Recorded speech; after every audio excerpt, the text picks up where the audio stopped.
Hello everyone, and thank you for the invitation to come and speak to you today. My name is Philip Durrant. I'm the Managing Director for Europe, Middle East and Africa for Integra, based out of London. Integra are a company that are associated, and we work with our partners lab in Russia, and I have to say this is my first time to Moscow, and I'm very much enjoying it. You've got a wonderful city, it's incredible sights. I've only got 10 minutes, so I'm going to go through this quite quickly. What I'm going to do here is just touch on, at a very high level, DSU, delay and startup claims, sometimes also known as ALOP, advanced loss of profits, and also advanced loss of revenue. I'm just referring to the Allianz risk barometer that was put up this morning. I don't know if you noticed, but they had business interruption as the #1 risk. DSU is the profit and loss protection available for construction projects, whilst the BI is for the operational risk. So I hope that gives you a little bit of a perspective of what we're looking at. Over the last decade, there's been a notable shift in the way that major construction projects are funded, with private investors increasingly backing schemes that would once have been sponsored by the public sector. These projects include long repayment structures and repayments funded entirely by the project's earnings. So what happens is the lenders get concerned about their potential exposure, the potential risks, and the impact that could happen, some delays due to insured events that could happen to the project, and so they insist that the principals take out DSU, delay and startup insurance cover.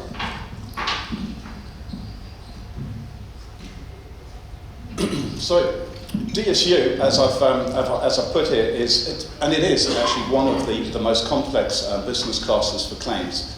It's still evolving. We're finding a lot of people don't understand what the cover is, how it works. When we're investigating and when we're dealing with these claims, it's quite an educational journey that we have to go on with the parties that are involved. The wordings, they do differ. And so what I'm just going to do here is just go on a very generic basis and just show what some of the features and some of the things that we come across. So, how does a claim arise in a DSU policy? So it is effectively, loss is sustained because of the due operational date in the project, in the build, being delayed for some reason. Now, when it comes to the insurance, what's important, what we want to know is that delay, the critical path, has been delayed as a consequence of an insured event. The other part is, the last point there, is the loss is sustained due to payments made to avoid or reduce the effects of a potential delay. So very much like a business interruption policy, it's at the increased cost of working and it has to be economic. So time is money. This is what DSU is all about. We look at the interruption to the program, both from a time perspective and then as a consequence of that interruption, and if there's a delay at the end when it's due to complete, the money side that's impacted as a consequence. The theory in relation to DSU seems really straightforward. An insured event's occurred, what impact has it had on the critical path of the build? What we find is, and as I'm sure you're probably all aware, is that construction projects are incredibly complex. There's concurrent causes, concurrent issues, there's many things going on at the same time, and that means the insured event may not be what's really driving the critical path, the delay in that critical path. And so we have to try and find out what impact that time element has had. And so that's the area that becomes the most complex in terms of dealing with this type of cover. Once the number of net indemnifiable days is agreed, it's like an agreed value policy. It tells you how that calculation will be made. The policy sets out the basis on which the indemnity will be provided. Debt service and fixed costs are almost certain, and then it's the loss of gross earnings, gross profit, which becomes subjective, and that's where, again, a lot of time is required, and quite often we use forensic accountants on that side. So, some of the myths. Insurers don't pay DSU claims. There is this perception that the cover's provided and that very rarely there's a payout. The problem is complex, again, on the basis that it's trying to determine what impact an insured event has had on that critical path, and quite often we find that there's so many other things going on site which are concurrent that what's really driving the delay at the end of the day, even though there's been an insured event, is not the insured event. And on that basis, the insurers don't pay. But I've been involved in a huge number of claims now, well, a number of claims around the world, where insurers do make payments, and there are some substantial claims out there, and there are some substantial payments that have been made. DSU policies pay if the project is late. This is the same point again. They only pay out if it's driven, if the delay is caused by an insured event. You can have a multiple insured events which occur during the project build, and all of those events will accumulate in terms of the impact they have to the critical path, and they erode what's called the aggregate deductible. So you need to project monitor, you need to take into account every single insured event and try and work out what impact it's had on the critical path, how it's moved the timeline, to make sure you're capturing how that aggregate deductible has eroded. And at the end of the day, you then work out there could be a major incident that occurs towards the end of the build, and actually the deductible is almost zero because it's already been eroded, it's already been affected by the previous incidents. This is another controversial area which is not settled in terms of DSU. Within the contracts, if a contractor's late in delivering their project and they're at fault, then they're normally required to pay liquidated damages.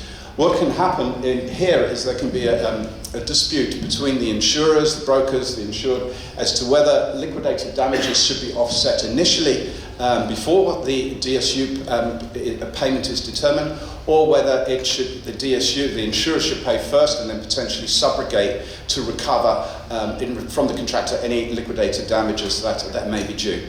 It's quite important in my view if we can get some contract certainty by the insurance contract stipulating the way that we're going to deal with liquidated damages. That would make life a lot easier for everyone and actually get some resolution to these without it becoming a big dispute point. I've seen a major one I was involved in Morocco last year. This was a key issue that we were involved in, and at the moment we've not got to a stage where we're actually making a payment, but the broker's adamant that the wording is such that insurers pay and they recover liquidated damages subsequently. DSU pays for mitigation during the construction phase. Well, very much in the same way as when you're looking at increased cost of working under a business interruption policy. The mitigation, the increased cost of working that you may incur must be as a consequence of the insured event and mitigating the effect that has had on the build, on the period. So there's a test there that needs to be and it obviously doesn't cover all the losses during the indemnity period. It's got to be due to insured events.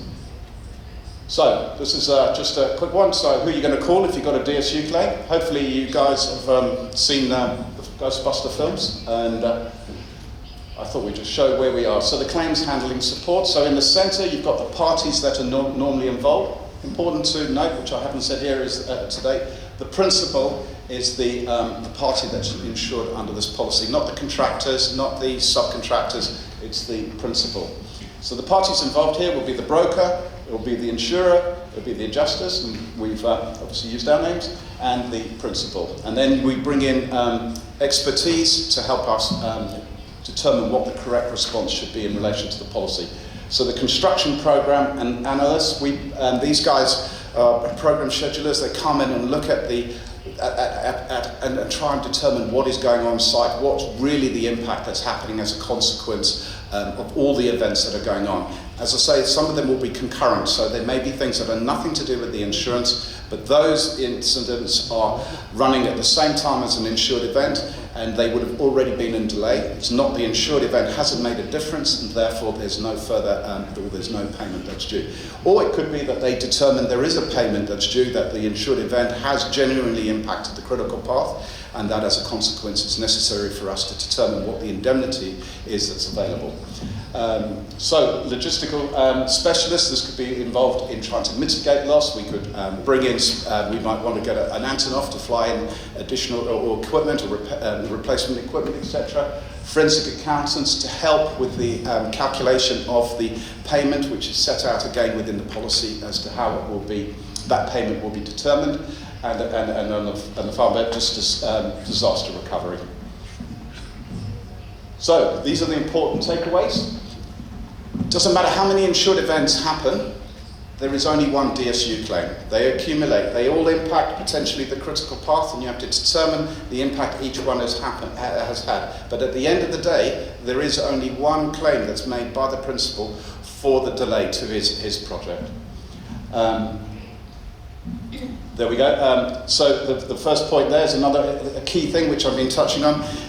To get into a contracts works policy, to go through the insuring clause, you must have physical damage. So the insured event must trigger this section 1 of the policy, which is the material damage side of it, and there must be physical damage to the works as a consequence of the event, and that event must be what drives the impact to the critical path again. The indemnifiable damage must cause an interference in the work, so it must impact the critical path. It must result in a delay to the scheduled date of commencement of the insured business. That goes for a fact, otherwise there is no payment to be made. The increased cost of working, so the expenditure must be for the sole purpose of avoiding, diminishing such a delay, and the expenditure must save at least, well, this is the economic test that I mentioned just now. Thank you.